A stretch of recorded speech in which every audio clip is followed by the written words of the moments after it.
Good morning, and welcome to Relationship Wednesdays with Coach Ellis. Hey, some of you know that I host a podcast called The RULZ. We've actually had it on television in two different markets, here in Hampton Roads, Virginia, and also in Richmond, Virginia area. And we are certainly looking forward to coming to the DC and the Atlanta areas. But on the Relationship Wednesdays, I want to spend some time talking to you about the rules. Relationships, Universal Lessonz, RULZ. And the first thing I want to talk about is what I consider the foundational rule. The one that underpins everything else. That statement or that idea that without it, nothing else really matters. And it doesn't matter what relationship advice you read, doesn't matter which Dear Abby column that you subscribe to, doesn't matter what blog you listen to. This foundational rule is foundational for all kinds of relationships, particularly romantic relationships, but all kinds of relationships. So here's the rule. The first rule, the foundational rule, is that you must know yourself. You must know yourself. Now somebody's going to say, yeah, coach, that's not really revolutionary. Who cares? Everyone knows they must know themselves. But here's what I will tell you. Having been a relationship coach, having been a pastor, having been a counselor, I can tell you that the biggest problem we have in relationships is that ladies, women, most of you do not know yourselves. Just don't know it. And you say, how can that be? Well, this show is for women primarily ages 30 and over. And you'd be amazed how many 30-year-olds, 40-year-olds, even 50 and 60-year-old women simply do not know who they are. No, they know they do. I'm a mom, I'm a wife, I'm a CEO of a company. They understand fully who people say they are. You're beautiful, you're sexy. All those things might be true, but that's not who you are. Too often, ladies, we allow people to define us based upon external criteria.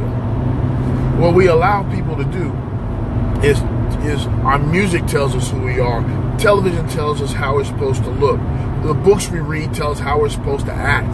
And all of these things kind of tell us what to do, but they do not describe to you who you are. I submit this. Who you are is a matter of DNA. Okay? It is DNA. It is the definitive natural attributes. In other words, who you are is an amazing amalgamation of attributes assigned to your anatomy. You like that? What it basically means is who you are depends on who designed you. So we call this design. So who you are really is a matter of what God, nature, cosmos, the universe, whoever you subscribe to be the higher being, I think is God, says that you are. It is a unique combination of your gifts, talents, abilities, and skills coupled with your personality, your proclivities, and your processes. In other words, who you are does not change over the years. It just matures and it is revealed.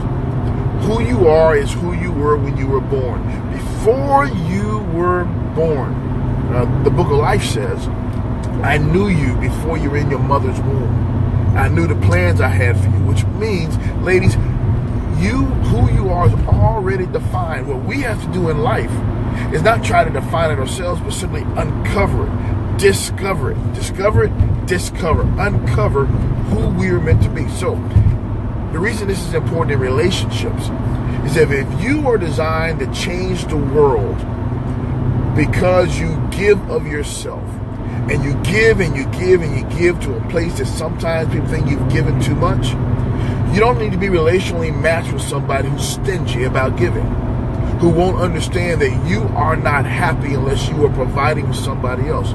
If you're designed, if you're a law and order type of person, and you believe everything has strict order, then you probably don't need to be relationally matched with somebody who is emotionally chaotic. So your design is important because if you don't understand who you are, then the guy in your life can never truly get to know you. As a guy, I will tell you, we often get a chance to meet a woman and we fall for her, and she bewilders us and she amazes us, only for us to discover later on that who she is not who she presented. Oh, she wasn't trying to fake it. She wasn't trying to pull one over on us. She simply didn't know any better. Who we are is revealed in times of turmoil, in times of trouble, in times of disaster, in times of happiness. When who we are, we discover by getting to know ourselves. So if you come out of a relationship, don't jump back into it. Analyze how you feel. Analyze what went on with you. When you're between relationships, date yourself and get to know what you like. Know who you are. In fact, if you don't do that, I promise you will never truly have great relationships, because the person that the guy gets to meet, the person I get to meet, well, isn't who you truly are. So I would have fallen in love, head over heels, with this mask, this character, this character that you presented to me. But when I get to know you, the real you, I may not even like you. But here's the good thing.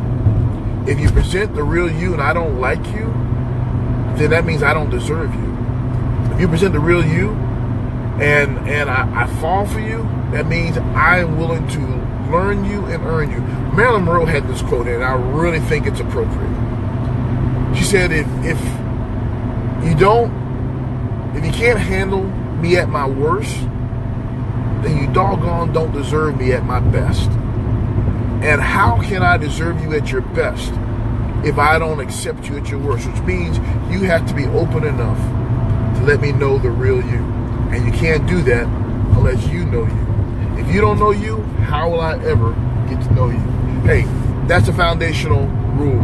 Know yourself. I'm Coach Ellis for Transformational Conversations. Catch us on RULZ.com. You can catch me at Coach@RULZ, RULZ.com, or you catch me at Coach Ellis on Facebook. You guys have a great, wonderful, one-tablets relationship Wednesday. We'll see you next week.